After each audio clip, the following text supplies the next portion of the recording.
Joining me now from Paris is Shaheen Gobadi, who is a member of the Foreign Affairs Committee of the National Council of Resistance of Iran, a parliament, if you will, in exile of the Iranian resistance, and also Ali Safavi, who is also with the resistance group. Welcome to you both.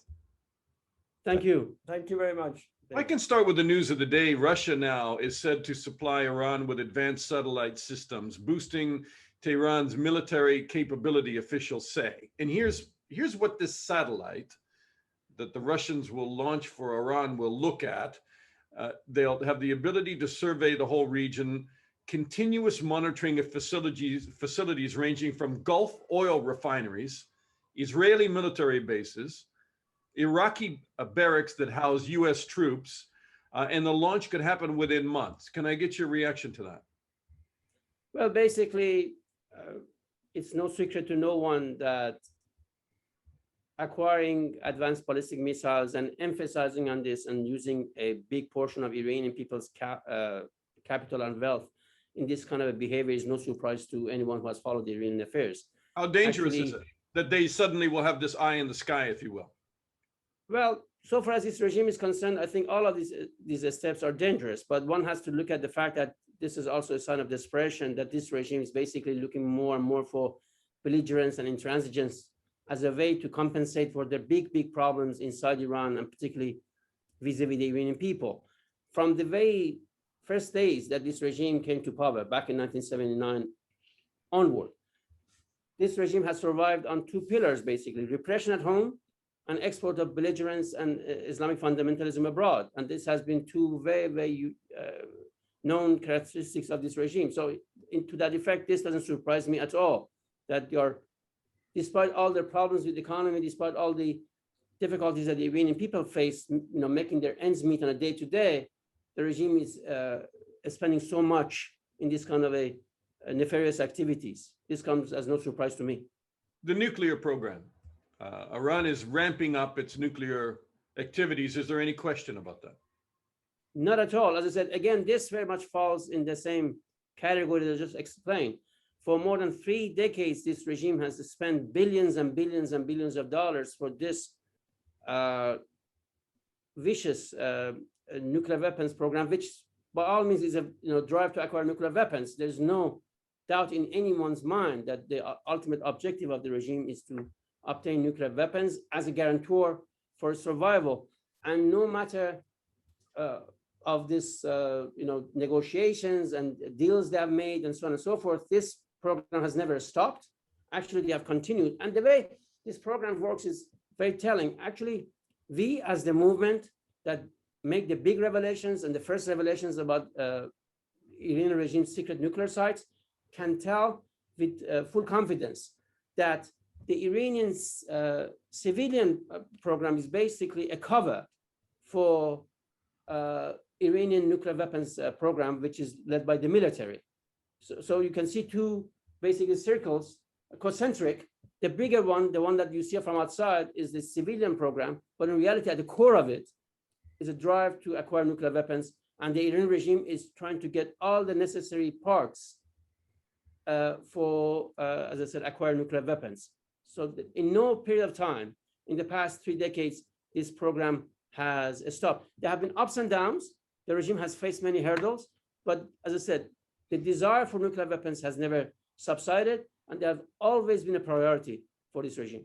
All right. I mean, it seems that we are hurtling towards some point, Ali, in the future, where Iran will have a nuclear weapon, because even President Biden now is saying he wants to engage Iran. They need to call for transparency. They need to work through their European partners to try and bring Iran back into the nuclear agreement regime. But day by day, week by week, month by month, there is always some news that Iran progresses with its program regardless. I guess let me preface my answer to your question with an observation, which I think it is important to make. And you hear these days, and of course we've been hearing this since the Biden administration came to office, that because the previous administration got out of the JCPOA and imposed the sanctions on the regime and the maximum pressure policy, that has prompted the regime to ramp up its nuclear weapons program. I think that's an absolutely false and in some respects misguided narrative, because even during the JCPOA, the regime never stopped its nuclear weapons program. Its infrastructure remained intact. Its experts, including the one who was killed, Mohsen Fakhrizadeh, continued their work with his colleagues.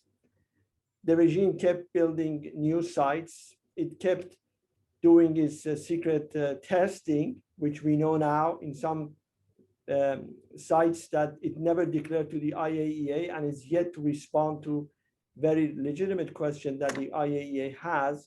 Mm-hmm. So to come and say, because we impose the sanctions on the regime reneged on its commitments on the JCPOA, we must now give it concessions to bring it back to the JCPOA, I think is a totally misguided and dangerous. Well, I don't think, is it fair to say to President Biden's administration that they're looking for concessions, or they're offering Iran concessions? And essentially what they're saying is, let's start to bring you back into an agreement which would allow the IAEA to inspect sites properly, to explain traces of uranium found at several undeclared sites.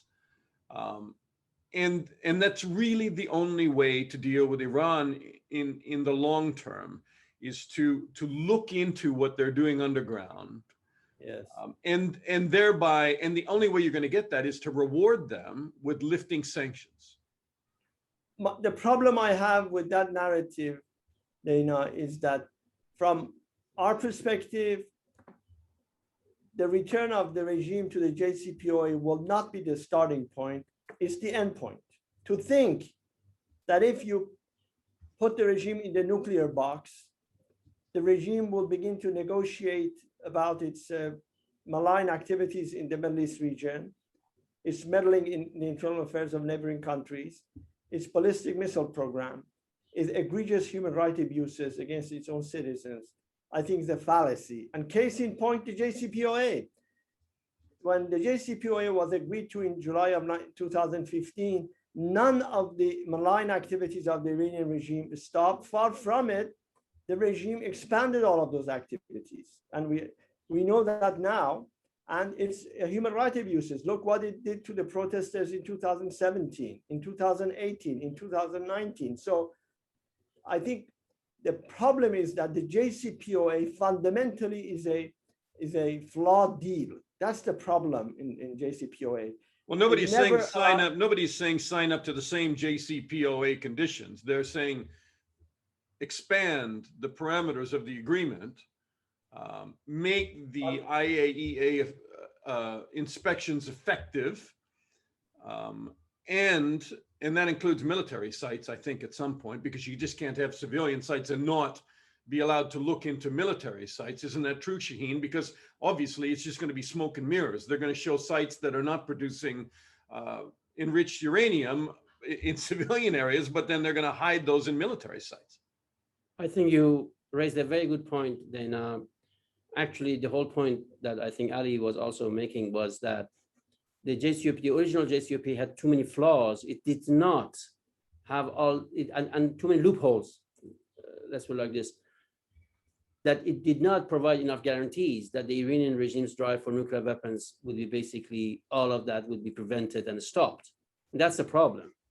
The fact of the matter is, the experience of the past 3 decades, in particular in the past 2 decades, have proven that whenever there's toughness, there's a firm stance, this regime retreats. But whenever people think, by giving them concessions, by opening some gates to them, opening some doors to them, the regime will reciprocate, this has been proven to be naive.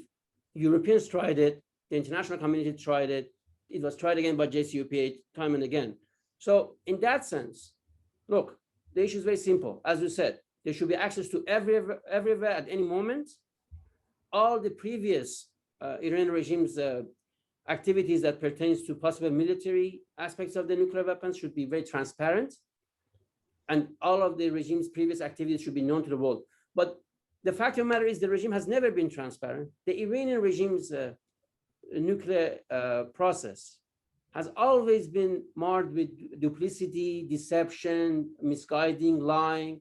Actually, we just did the NCRI did a report just a couple of weeks ago, and we showed case by case on, I think, 17 sites that are under question. And the regime has never responded to the IAEA.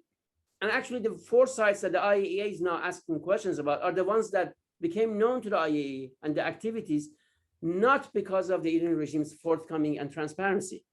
You know, this question, like, we have been following this, as I said, very in details with the network of the People's Mujahideen of Iran inside Iran for 3 decades with great risk as a patriotic duty, because if the Iranian regime gets to nuclear weapons, the Iranian people are the first victims, in addition to the region and in addition to the international community. The IAEA, if I can just jump in there, I know it's astounding when you go back and read in month by month what is taking place, right? But I mean, as in February, we had a small amount of uranium metal at a nuclear plant in Isfahan, which can, sure, I understand, make the core of a nuclear weapon. Exactly. Then there was new maps that came out, you know, in the last week, which show activities at military sites. There are readings that the IAEA have picked up of nuclear material that they're asking Iran about, and Iran doesn't answer. So it is mind-boggling. You say 17 sites. It is mind-boggling the size and production of their nuclear program. Exactly. And if I may just add to that, this, if I may say, what's the pattern of the Iranian regime is like hide and seek, catch me if you can. So the question is, why such a regime that is not abiding NPT, its commitments, its additional protocol commitments, according to JCPOA, why should even be talk of, you know, lifting sanctions? You know, for anyone who deals with a child, you never reward them for misconduct. It's common sense. You see regime change as the only alternative, exactly, where by the Iranian people, European leaders, American leaders are trying to work somehow to force the regime to give up its program, and they seem to be 2 very different roads. Exactly. Yes, and I think this brings me back to your original question. I think that we do not have to assume that Iran will acquire a nuclear weapon, and we must do everything in our power to prevent it from acquiring nuclear weapons.